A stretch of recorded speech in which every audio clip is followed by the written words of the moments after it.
Meet the most dedicated and hardworking employee at this local Starbucks, Sam Dawson, a man who wears his autism with pride and never lets it hamper his zest for life. One regular morning, he gets a call from the hospital. He is about to become a father. Sam runs through the streets of New York to reach the hospital. There, he can see Rebecca, the mother of his soon-to-be daughter, squirming in pain. He tries to be of help, but gets pushed aside. Soon, the nurses introduce him to the perfect infant girl. There and then, he knows instantly that he will do anything for her. A diehard fan of the Beatles, Sam names her Lucy Diamond Dawson after the famous song. Rebecca, in contrast, is not too happy with the birth of their daughter. While leaving the hospital, Sam holds Lucy tightly and runs to catch the bus that will take them home. Seeing this, Rebecca changes her path and disappears into the crowd. She and Sam were never in an actual relationship. She decidedly did not sign up for motherhood. Sam calls out for her, but it is of no use. Abandoned with his daughter, he stands there helpless as the bus doors shut. Despite his condition, Sam is trying his best to be the father his child deserves. He wakes up in the middle of the night to change her, making a diaper from a huge cloth and badge pins. He goes to Target to buy diapers, formula, and other baby essentials, even if the size of the place makes him feel lost. Sam is trying hard, but despite that, Lucy keeps crying all day long and barely sleeping. Hearing the loud cries of the baby, Sam's neighbor Annie offers to help him out. She tells him that babies need to be fed every 2 hours. To help him keep track of time, she asks him to keep Nickelodeon on TV and gives him a feeding guide according to the shows. Consumed by fatherhood, Sam forgets about the other parts of his life. His friends, Brad, Robert, Joe, and Ifty, are all supportive, however, coming over and spending time with the father-daughter duo. They play with Lucy and help distract Sam from his exhausting duties. Days keep passing, and Lucy keeps getting bigger. Unable to take her to work with him, Sam asks Annie to babysit. Reluctant at first, but unable to resist Lucy's sweet eyes, Annie agrees. Lucy grows into a smart and inquisitive young girl, often asking questions that Sam has no proper answer to. Sometimes she questions Sam about her mother, which he has no choice but to evade. Rebecca, who was homeless at the time, explicitly told Sam shortly after Lucy's birth that she never wanted a child with him, just a bed to sleep in, which went horribly wrong. Lucy knows her father is different from others, and she counts herself lucky for it. Her daddy comes with her to the park. Unlike the other daddies, the two share a beautiful bond. They enjoy silly breakfasts together at IHOP on Wednesdays, have pillow fights, play on the swings, and read Green Eggs and Ham by Dr. Seuss. As Lucy is starting school, Sam and his friends take her shoe shopping. Due to Sam's lack of a steady income, he is unable to pay the whole bill. Mindful of that, his friends don't hesitate to pitch in as much as they can to help him out. The gang walks out of the shop happy and with balloons. Despite her age, Lucy's family situation means that she has to be the mature one most of the time. She cooperates with her father and does not argue with him. She requests to be taken to Bob's Big Boy for burgers instead of IHOP one Wednesday. But seeing his reluctance to change, she allows their routine to remain stable and comfortable for him. Sam is a very supportive and understanding father. During a presentation in school, he distracts the class while Lucy forgets her speech. However, seeing that all parents are not as supportive as him, he tells Lucy to befriend a boy named Connor. Connor is a mean boy who is creeped out by Sam and calls him a slur. Not long after that, Lucy is given a new book from school to read. She asks Sam for help with the book, but it is too hard for him. She ends up helping him with a few words, after which she suggests they go back to reading Green Eggs and Ham.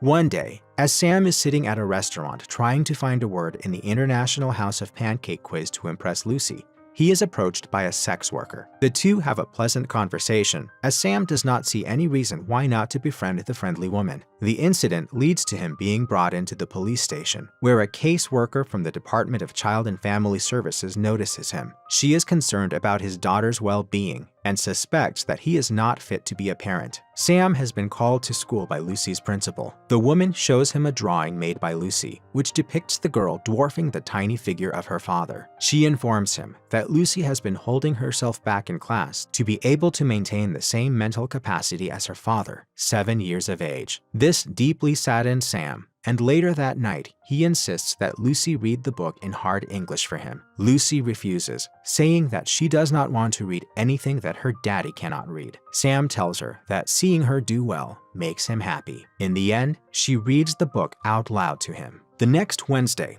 the duo decides to go to Bob's Big Boy instead of IHOP. Lucy is thrilled and immediately knows her order, but Sam is persistent that he wants French pancakes with fruit topping on the side, the food he used to order at the other restaurant. When the waitress informs him that they don't serve those pancakes, he gets agitated and starts to yell. Lucy is scared to see him like this. The waitress calms him down by telling him she will check with the chef. Lucy slowly starts getting embarrassed by her father. Sam plans a surprise party for her birthday and calls over her friends, including Connor and his father. While they are waiting for Lucy, Margaret Calgrove from the Department of Child and Family Services pays them a visit. Sam gets into an argument with Connor, which gets physical when Connor's father pushes Sam away from his child. In a fit of anger, Connor blurts out that Lucy has told all her friends that she is in fact adopted and that Sam is not her real father. Seeing the chaos that ensued and Sam's treatment of Connor, Margaret decides that Lucy is no longer safe with Sam. She takes Lucy into custody and informs Sam that any further discussion must be held with the judge. The judge tells Sam that from now on, he will be allowed to meet Lucy 2 times a week for 2 hours only, until his case is heard by the court for further review. Sam has a breakdown and starts yelling. He demands to take Lucy home with him, but is ignored and asked to leave. Sam's friends suggest that he get a lawyer for himself and give him an ad from the Yellow Pages. He follows their advice and ends up reaching the office of one Rita Harrison. She is a short-tempered and impatient lady who has a hard time juggling being a good lawyer and a good mom. Sam tells her about Lucy and tries to show her pictures. She refuses to take his case as she knows he cannot afford her fees, but still tells him to leave his number with her assistant as she has a friend who does such cases. Sam requests his boss to give him a promotion and allow him to make coffee. He needs the money to get himself a good lawyer, but his boss is reluctant. Sam tracks down Rita at an office party and asks her if she has contacted her friend yet. Rita brushes him off and tells him she will get back to him if she can.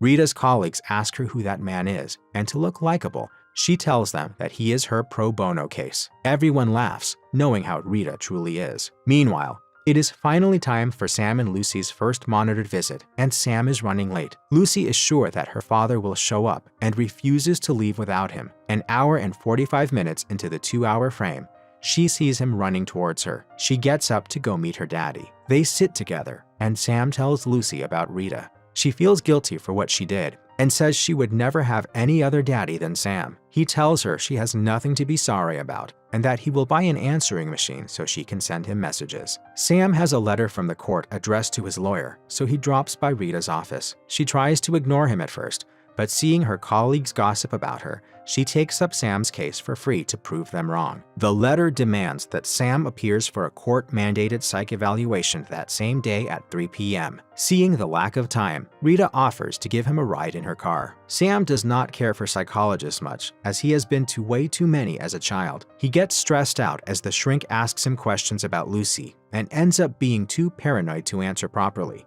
As Rita prepares for their court appearances, she tries to get witnesses of Sam's character as a father. Although his friends are supportive, none of them offer testimonies that would work in front of a judge. She reaches the Starbucks that he works at in rage and demands that he get someone who can vouch for his fatherhood. He decides to ask Annie for help, but as she suffers from acute agoraphobia and doesn't get out of the house, she refuses, saying it would only make things worse for him. The date finally arrives, and all of Sam's friends are at the court to support him. The psychologist states that Sam has confessed to being confused as a parent and to having made some huge mistakes during his life with Lucy. The Department of Child and Family Services tries to use this against Sam, but Rita steps in and drills the shrink with questions until she cries. Sam, though sad that Rita made her cry, is mostly just thankful that she is helping him. He offers to buy her lunch, but she stops him, telling him he does not need to pretend to be mature. This hurts Sam. He wants his lawyer to believe him and his maturity. During one of their supervised visits, Lucy tells Sam that he is allowed to take her to the park. He takes her, but she refuses to get off the bus. She wants to run away with Sam. He thankfully knows this is wrong and gets the girl back to the foster home. Only problem with that, he only manages to do that at 3 a.m. Lucy's caseworker is furious, but Rita requests her to show some compassion for the man's condition. The next day in court, it is Lucy's turn to testify. The girl, willing to do anything to get her father back, perjures herself. Sam wants her back too, but he also doesn't want for his daughter to have to lie in court. He prays for Lucy every night, and as she sees his desperation, Annie decides to help her out. She overcomes her fear of open spaces and comes to court to give a testimony, advocating for Sam's parenting ability. Her statement is somewhat undermined as the counsel asks her about her own father, which makes her emotional, and she starts crying. After court, Sam and Rita drop Annie home and make their way to Rita's house to prepare for the next day. There, they found Willie, Rita's son, sitting alone watching movies. Both of his parents work late at all hours, and he doesn't have anyone to watch over him during the day. The boy is cold and distant when talking to his mother, and it is obvious that they have a strained relationship. Rita tries to teach Sam how to bend the truth to his advantage, but it does not work as he refuses to lie. They practice all night for his testimony and bond over parenting. She lends him one of her husband's suits for court. Sam's big day arrives. He gets a promotion at work and is now allowed to make coffee. He does his best, but still gets flustered by the sheer number of orders. He messes up the blender settings and ruins his suit, which in turn makes him late for his hearing. The opposing counsel is, of course, ready and eager to use this against him. Once he gets there, though, Sam answers all the questions properly as he practiced with Rita. He starts talking about his past and how he was institutionalized. His past is a sensitive topic for him. He gets flustered and confesses to not being able to give Lucy everything she deserves, blaming himself for losing custody. While saying goodbye, Lucy and Sam refuse to break apart from each other. The bond between them is too strong, and they cannot live without each other. This causes Lucy to at first be hostile towards her new foster family, but over time, she starts to warm up to them. Sam, meanwhile, has shut himself out completely and fails to attend his scheduled meetings with Lucy. Rita has made numerous attempts to reach him, but all in vain. Exhausted, she kicks his door open, only to see him hiding behind a wall of origami bricks. She pleads with him to let her help him. Sam shuts down her efforts, saying he is not perfect like her. This infuriates Rita. She does not have a perfect life. Her husband is cheating on her. Her colleagues do not like her, and her own son hates her. She starts to cry because she feels like the world is falling apart. Sam hugs her to comfort her, and the two end up sharing a vulnerable moment together. After his talk with Rita, Sam takes up an extra job to make more money and starts visiting Lucy again. Lucy's foster mother is confused upon seeing him, informing him that his not showing up really hurt the child. Sam apologizes to a very angry Lucy and tries to calm the girl down. He tells her he loves her very much and is scared. During Sam's first evaluation following the trial, Rita starts listing all the changes in his life that Sam has made for Lucy, only to be interrupted by Margaret. The social worker informs them that the foster family is pushing for adoption. This revelation completely breaks Sam. Rita suggests giving the guardianship up to the foster family and pushes for joint custody, making Sam feel that she does not have faith in his chances. He is in pain and cries about how badly he needs Lucy back. Seeing him cry, Rita starts to cry too, and in an attempt to ease the situation, cracks a dark joke about her marriage. The two nod in agreement and laugh. Sam tries to make amends and get closer to Lucy. He moves into an apartment just down the street from her foster home, encouraging her to see her daddy more often. One night, Lucy escapes from her bedroom window and walks to Sam's apartment. Delighted as he is to see her, he takes her back home and hands her over to her foster parents. The duo starts hanging out more often, much to the disappointment of Randy, the foster mother. The sneaking out late at night becomes a habit for Lucy, something Sam is not a fan of. When the family puts up a fence outside her window, the girl tries to sneak out through the main door and is caught by Randy. She offers her a corn cake from IHOP and tells her that she can meet her daddy whenever she wants, but needs to inform Randy first. Lucy's growing closeness to her father has resulted in distance between Randy and her. Rita comes over to Sam's new apartment with Willie to prepare him for the adoption hearing at court. She lends him yet another suit. Sam is hopeful for the hearing, and Rita is very happy that she took Sam's case. It helped her just as much as it helped him.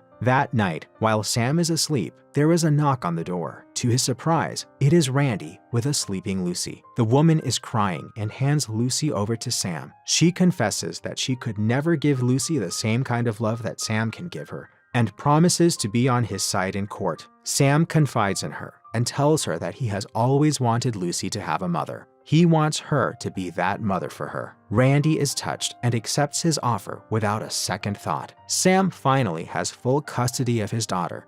She is a loved, adored, and smart girl. The movie ends with a soccer match of Lucy's, which is attended by Sam, Randy and her husband, Rita, Willie, and all of Sam's friends.